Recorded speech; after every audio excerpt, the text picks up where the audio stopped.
Gülhabbe kanalı takipçilerine kucak dolusu sevgi ve selamlar olsun. Evet sevgili dostlar, geldik Ayvalık'a. Sol tarafımız tamamıyla deniz. Evet, Balıkesir Ayvalık'tayız. Sol tarafımız tamamıyla deniz. Buraya geldiğinizde ilk giriş noktalarında tam şehir merkezine yaklaşmadan, çok içerilere girmeden öğretmen evi de görebilirsiniz. Peyderpey pansiyonlar var ve otoparklar var. İlerleyelim biraz. Sol tarafımızda gemiler var şu an arkadaşlar ve yol boyu deniz. İzmir'in kordonu gibi düşünün.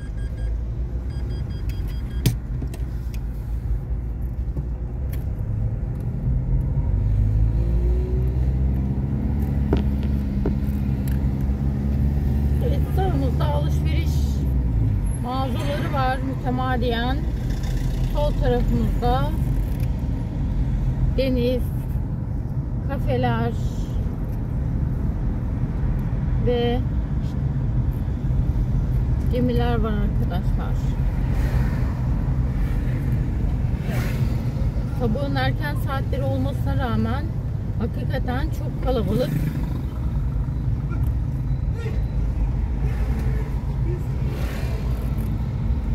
Hafta sonu günübirlikçilerin de geldiğini de düşünüyorum. Epey daha da kalabalık olacağını düşünüyorum. Şu anda çok erken saatler arkadaşlar.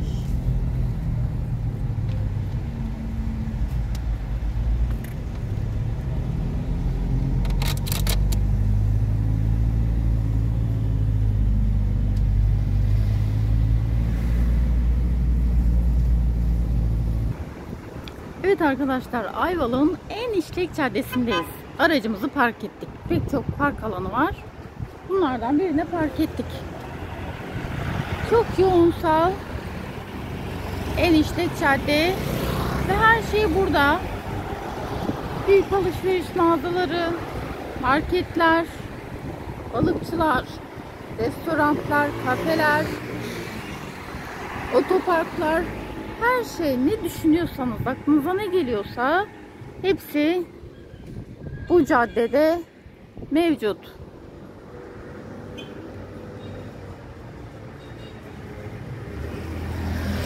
Evet, yol boyu ilerlerken tüm sokaklardan şöyle döndüğünüzde denizi mutlaka görüyorsunuz.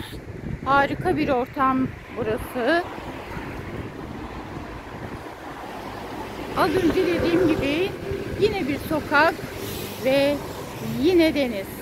Evet, Atatürk Bulvarı'nda sokaklar. Burası 16. sokak. Bu şekilde ilerliyor.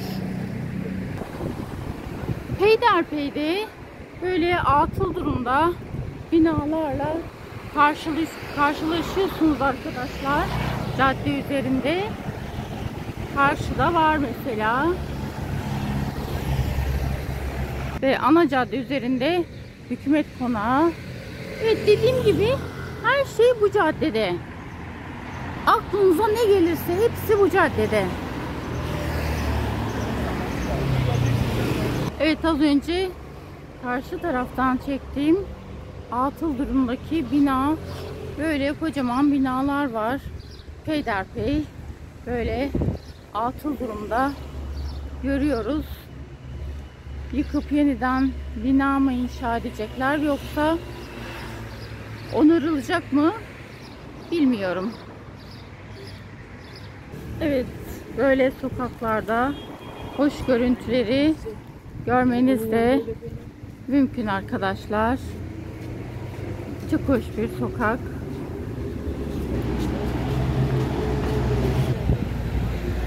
Evet, hemen ana caddede sola döndüğünüzde sizi müzeye götürüyor arkadaşlar. Evet.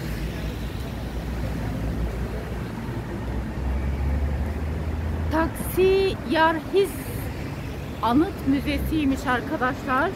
Şu sokağa girdiğinizde sizi müzeye götürüyor. Aynı zamanda zaten çok merkezi noktadayız ve şurada bir tane camisi mevcut. Tabi burası bu kadar değil. Çok geniş alana oturtulmuş. Biz henüz İşlek Caddesi'nde bulunuyoruz. En İşlek Caddesi'nde. Şu an gemilerin olduğu noktaya da az kaldık. Demiştim, her sokak sizi denizi görmenizi sağlar diye. Hemen müzeye giden sokağın karşı sokağına girdiğinizde de sizi denize götürüyor. Evet, bölgeyle ilgili bize bilgi verecek insan aradık ve Kazaz Emlak'tan, isim nedir? Cenap Kazaz. Cenap Bey bize bu bölgeyle ilgili bilgi verebileceğini söyledi.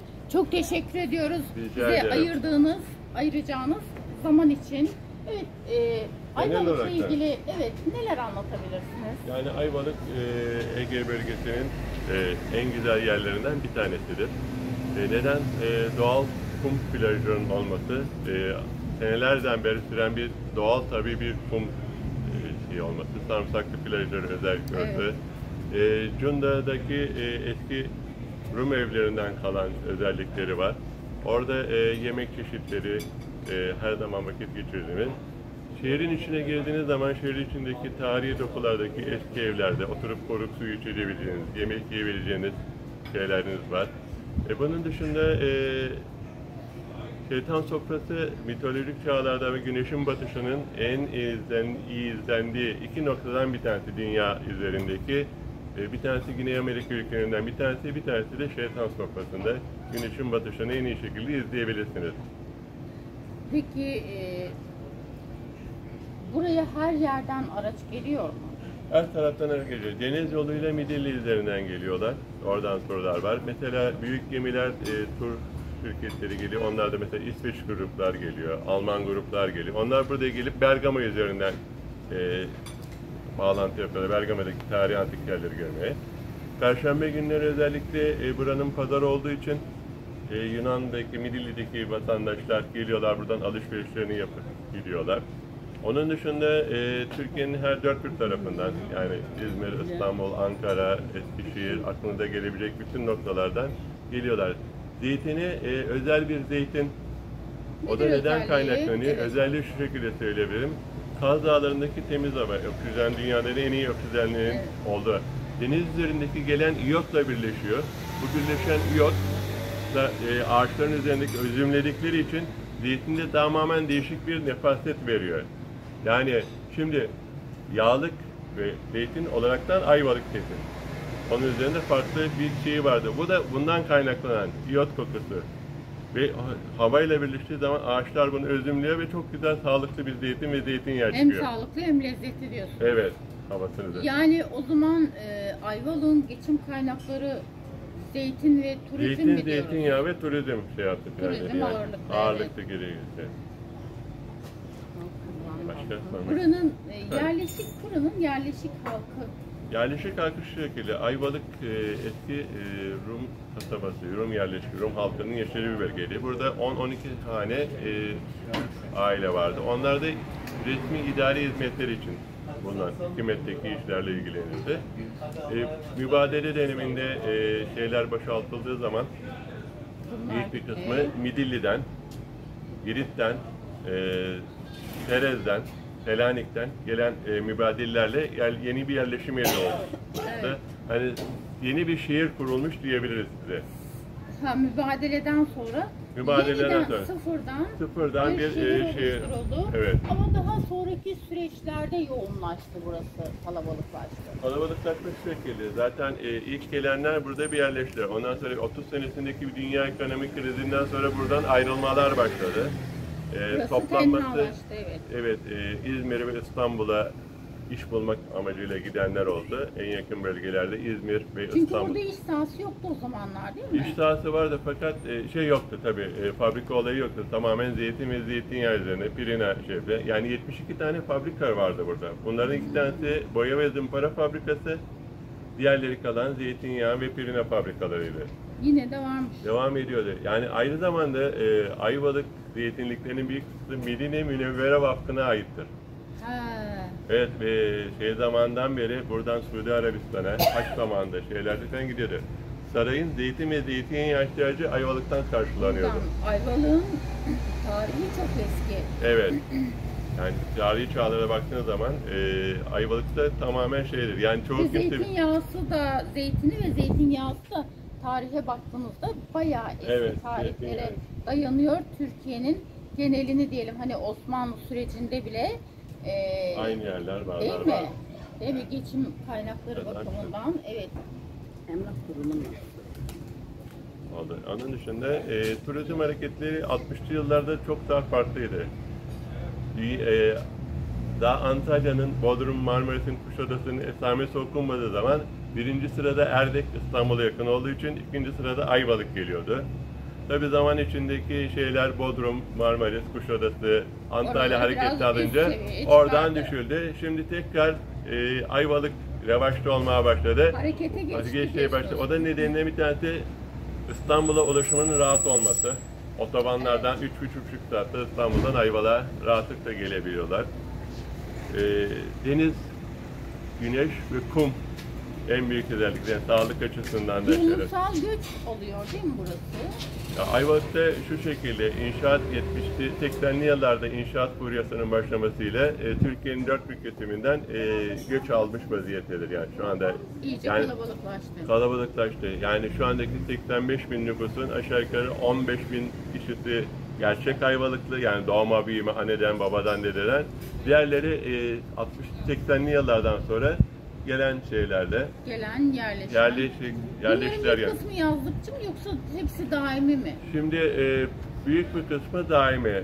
Özellikle pandemiden sonrası da yazlıkçılar da burada yerleşmeye Daimi başladılar. oldu. Evet, tamamen nüfus aşağı yukarı 85 bin gözükmesine rağmen kışın bile 200 bine yakın bir nüfusumuz var Ayvalık'ta. Yazın bu 1 milyona yaklaşan bir nüfus oluşuyor. Gelirken ana caddede bunu fark ettim. Çok erken saatlerde giriş yapmamıza rağmen oldukça kalabalıktı. Kalabalık bir şeyler. Bir de bunu hafta sonunu düşündüğüm, hafta sonu artık hiç adım atacak yer kalmıyordur. Şimdi Günübirlikçiler Ayvalıkların çoğu tatil zamanlarında kendi evlerinden dışarı pek çıkmıyorlar. Çıkmıyorlar. Çünkü Bürcünde'ye gitmek bile 1,5-2 saate alıyor. Yani çok Oo. 8 kilometrelik bir mesafe olmasına rağmen süreç çok uzuyor. Rahat edemedikleri için dışarıdan gelenler O zaman biz şöyle diyelim, vakti olanlar, buraya gelmek isteyenler hafta içi gelsinler. hafta değil içi mi? gelseler daha rahat hareket ederler. rahat. Ve şöyle söyleyeyim, hani eğer Ayvalık'tan gerçek anlamda faydalanmak istiyorlarsa Mayıs, Haziran ve Eylül-Ekim. Eylül-Ekim ayı Ayvalık'ın en güzel ayıdır. Sıcak, fazla bir sıcağınız olmaz. Denize girmek isterseniz rahatlıkla girebileceğiniz rahat. yerler vardır. Ve ada turlarımız var. Günübirlik kalkan. Ayvalık'ta 22 tane ada var. Bu adalara dolaşıyorlar. Koylar var. Koylara girip çıkıyorlar. Ne güzel. Onlar da bu şekilde devam ediyor. Evet, buraya gelmek isteyenler o zaman Yani söylenilen hafta sonundan tarihlerde ziyade hafta içine de yayarlarsa, bir Daha de iyi Eylül-Ekim aylarına yayarlarsa daha fazla. Çünkü Temmuz-Ağustos olayı herkesin izin aldığı bir dönem. doğru. Kalabalık, bazı şeyleri tamamıyla bulamıyorlar. Kalabalık oluyor, kargaşa oluyor ama Ayvalıklı'nın da en sevdiği Eylül-Ekim ayıdır. Çünkü gönül rahatlığıyla gezmek istiyorlarsa evet. söylediğiniz tarihlere dikkat edecekler. Güzel. Peki, biz size çok teşekkür Rica ederiz. ederim, ben teşekkür çok ederim. güzel bilgiler verdiniz. Rica ederim, görüşmek Kolaylıklar üzere. diliyoruz. Sağ olun, teşekkür Hayırlı ederim. işler. İyi günler, hayırlı işler. Evet arkadaşlar, biz kendisine teşekkür etmiştik ama kamerayı kapattıktan sonra bir sohbet ettik. Okul ve hastane durumlarını. Buradaki hastane durumunu sormadım çünkü bu kadar kalabalık, bu kadar gelişmiş yerde mutlaka okul ve hastane vardır dedim ve nitekim var. Ama neden özellikle bir şey duymanızı istiyorum? Buradaki köylerdeki eğitim durumunu öğrenin istiyorum. Evet, köylerimizin hepsinde ilköğretim okulları vardır. Taşımalı öğretim Ayvalık'ta yok. Bir tane üniversitemiz var. Balıkesir Üniversitesi'ne bağlı yüksekokulumuz var burada. 2 tane Anadolu Lisemiz var. Bir tane Güzel Sanatlar Okulumuz var. Onun dışında 8-10 tane de ilköğretim okulumuz var. Okulu var. Merkezde mevcut. Tabii çok güzel. Yani birçok köyde taşımalı eğitim yapılırken Ayvalık'a bağlı köylerde ya da mahallelerde diyelim. Şimdi artık köyler mahalle olduğu Mahalle için. oldukları için Evet. taşımalı öğretim yok. Aynen. Mahallelerde taşımalı eğitim yokmuş arkadaşlar. Bu güzel bir bilgi benim için, bana göre. Evet, çok teşekkür Rica ederiz ederim, ben tekrardan. teşekkür ederim. Memnun oldum. Kolaylıklar Görüşmek diliyoruz. üzere. Hayırlı günler. Evet, hemen sahilde Antikacılar Çarşısı varmış ve karşısı deniz. Ya tabii. Ya tabii. Tabi arabalardan deniz Abi çok kolu yatın gübreme. görünmüyor arkadaşlar. Gübrenin içine. Burası Gel abla böyle. şu alan otopark arkadaşlar. Ya tabii arabayı gübreme. Araçlar buraya park ediyor. Tamam abi attın gübreye. Hemen onun devamı Ya böyle deniz. abla. Evet, Antikacılar Çarşısı var dedim. Bir girelim bakalım neler varmış. Evet, gördüğünüz gibi gerçekten antika şeyler var. Evet.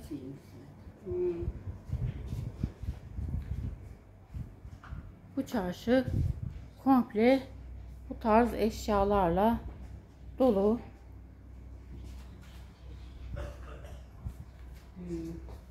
Evet.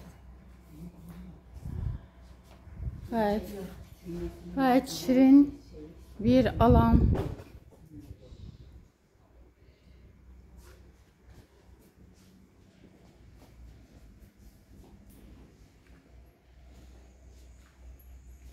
Tabii doğal taşlar da mevcut burada. Hakikaten çok ilginç şeyler var burada. Kitabından giysisine, evdeki süs eşyasından oyuncağına her şey var arkadaşlar. Aklınıza gelecek her şey var. Bu tarafa uğradığınızda sahile yakın bu çarşı, uğrayabilirsiniz. İlginizi çekiyorsa. Hayırlı işler.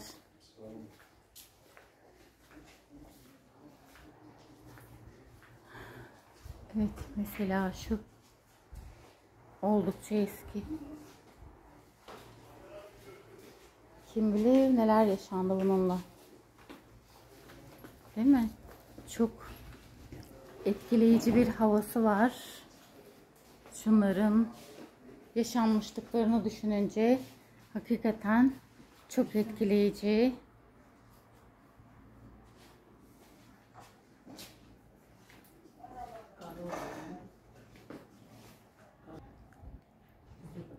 Evet, tanıdık bir tabağı gördük arkadaşlar. Bizde de var. Karaoğlu'nun tabağı. Evet, bundan bizde de vardı da oradan tanış oluyoruz bu tabakla. Dediğim gibi kıyafetler de var burada. Böyle bir kapısından girdik, öbür kapısından çıktık.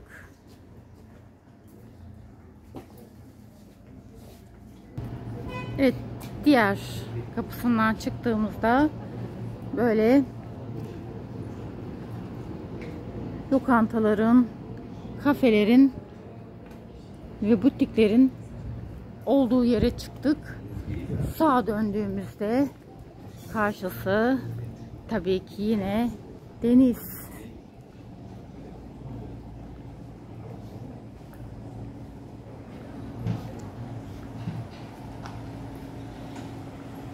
Sanıyorum orası özel bir bölge. Hemen solumuza döndük. Yine deniz. Ve gördüğünüz gibi genellikle de tarihi binalar arasında duruyoruz şu an için. Genelde bu tarz binalar var. Onarılmış ve çok güzel bir şekilde kullanılıyor. Ana cadde üzerinde göstermiştim. Birkaç tane atıl durumda binalar var. Onlar da aslında böyle onarılıp kullanıma açılabilir. Gayet güzel olur diye düşünüyorum. Ve deniz. Oy oy oy oy. Denize bakar mısınız balıklar? Safi balık.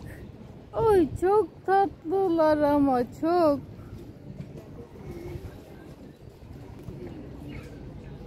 Görüyorsunuz değil mi? Balıkları. Çok da şirinler. Çok sevimliler. Evet, şurada daha bir yoğunsal koşturuyorlar sağa sola. Böyle bir ortamdayız arkadaşlar. Hakikaten çok keyifli. Şurayı yakınlaştıralım. Ve ne kadar güzel bir görüntü. Evet. Şu an çok seviyorum. Denizi seviyorum ben. Üstüne bir de böyle güzel bir tablo çıkınca keyfime diyecek yok. Şuranın ortamını yakinen görmeniz için buraya gelmeniz gerekiyor. Ben size elimden geldiğince en güzel hallerini yansıtmaya çalışıyorum. Ve hemen yanında kafeterya, restoran mevcut arkadaşlar. Denizi seyrederek yemeğinizi yiyebilirsiniz. Düşünün ki şurada oturmuşsunuz. Oh, denize sıfır. Hemen şuradasınız. Ve denizi, balığı seyrederek keyifle, çok minikler de var burada. Minik minik bir sürü balık. Evet, burayı seyrederek, şu manzarayı seyrederek keyifle yemeğinizi yersiniz. Evet, devam edip kafelerin içerisinden geçtiğinizde tam Ayvalık'ın meydanına çıkıyorsunuz. Meydanı zaten denizin dibi. Evet. Şuraya arkamı verdiğimde bakın karşısı deniz. Evet, aynen böyle bir ortam burası. Evet, burası Ayvalık Gücü çay bahçesiymiş.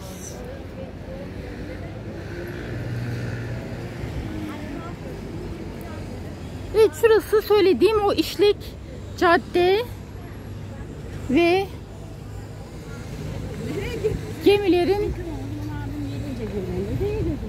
gemilerin yoğunsal olduğu yer.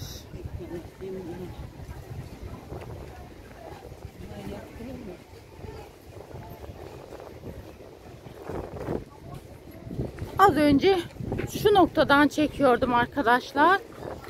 Şu anda buradayız ve şu görüntü hakikaten muhteşem güzel. 11 çeyrek geçe kalkıyorum. Dalyan Boğazı'nı aşıp 12 tane ada gezdiriyorum. Rehberlerimiz bunların tanıtımını yaptıktan sonra İlyos'ta, Karada, Akvaryum Koyu, Maden Adası'nda koy kısımlarına 1,5 saatten totalde 4-4,5 saat denize giriyoruz. 6'da da geri geliyorum. Yemekte çıpra balığı, salata, makarna meyvemiz var.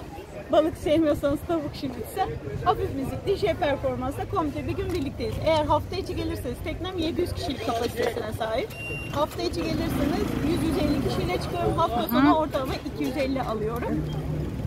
Bu şekilde. Harika çıktı. Fiyatlar Peki. nasıl? 600 liradır kişi başı.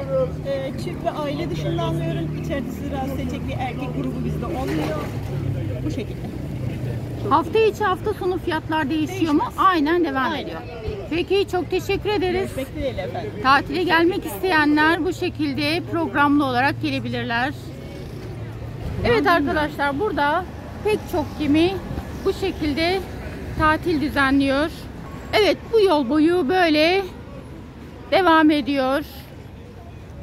Turlar düzenleniyor yatlarla, gemilerle. Evet, sokak işleri bu şekilde. Sokak başından itibaren böyle arkadaşlar.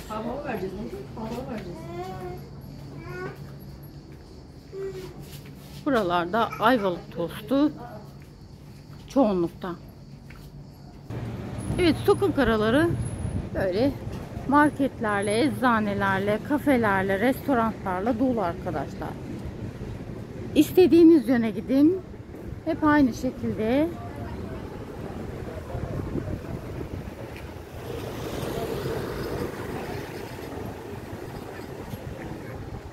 Evet, burası komple çarşısı.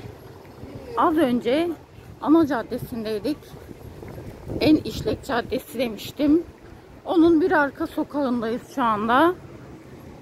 Arka sokağı da bu şekilde.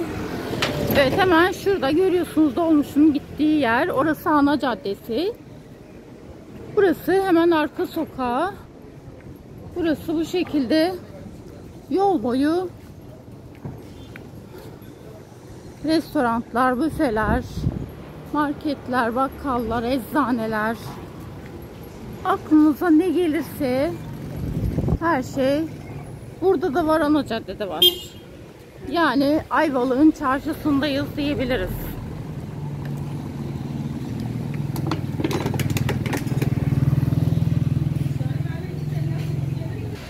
Ve bu sokak Saatli Cami sokağıymış. Neden?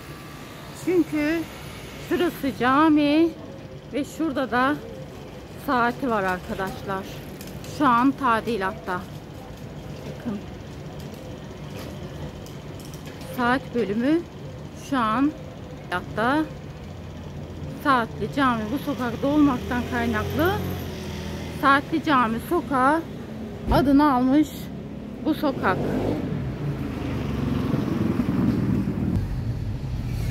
Evet, dediğim gibi Ayvalık kocaman bir alan. Bizim buradan anlatacağımız, çekeceğimiz ancak belli bir bölge olabilirdi. Burayla ilgili detaylı bilgiler vermeye çalıştık. Bilen kişilerden tabii ki. Ayvalık'a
çekim için izin veriyorsunuz.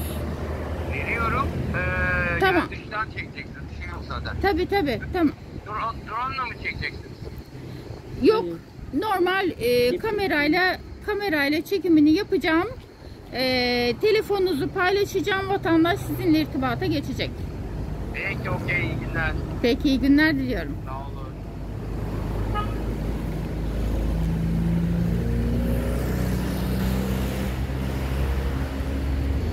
Evet arkadaşlar, burası satılık.